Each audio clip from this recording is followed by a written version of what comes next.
For this lesson, we're going to continue with factorising. This time we're going to factorise difference of perfect squares. Now, just to reiterate that factorising is basically the opposite of expansion. So while expanding gets rid of the brackets, factorising takes out the common factor and we bring back all the brackets. And they're opposites to each other. If you factorise correctly, you should be able to expand it to go back to where you originally started with.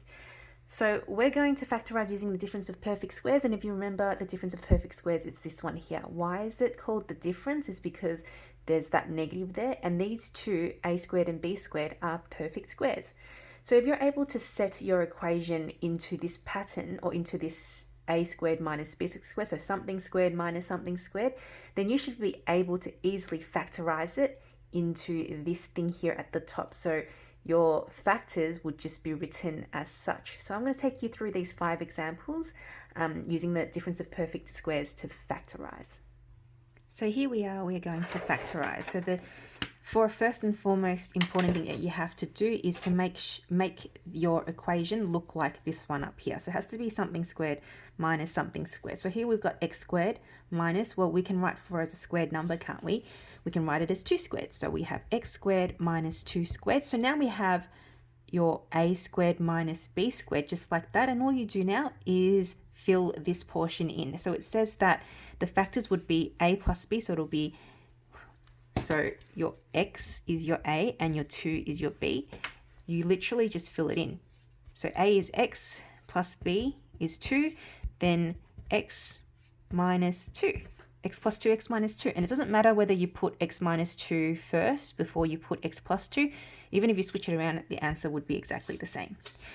All right, moving on to the next one, we do exactly the same thing. Now have a little look here. The x is squared, but the 81 is not. So we don't actually have a setup looking like exactly like this as yet. This whole thing has to be squared. But we can definitely square 81 and make it 9 squared. So we can write this 81x squared as 9x all squared. That would be 81x squared minus y squared. And now we have our a and our b, and we have a difference there, which means we can apply this difference of 2 squares.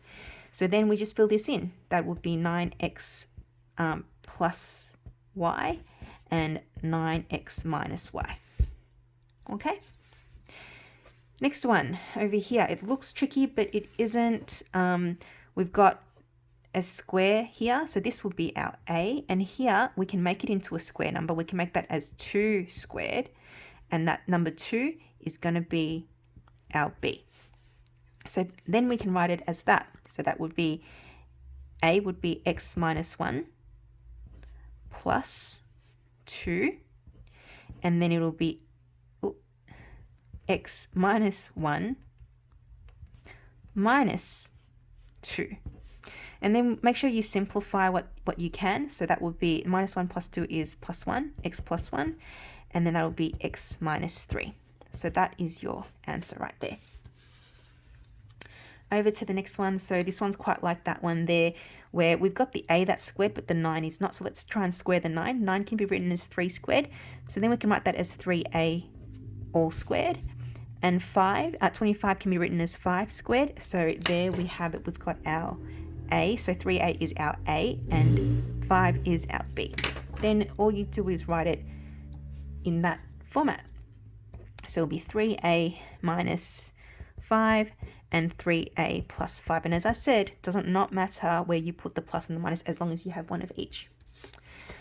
Over to the next one. Now, remember when you factorize, always try to look for the common factor first. And in this case, there's a common factor that I can take out. That's number 2. And that leaves us with b squared minus 18. No, oh my gosh, 16. Sorry. And that 16 can be written as 4 squared. So we've got 2b squared minus 4 squared. And so we have a squared minus b squared, which is exactly like that, like this here. And then you can apply this onto it. Now the 2 is still there, it's just hanging out on the outside, but we can write what's in the brackets, or in these brackets, as those brackets there. So that's going to be b minus 4 and b plus 4. and that is your answer. And if you were to expand all of this, you'll get back to where you started. And that's how you do it.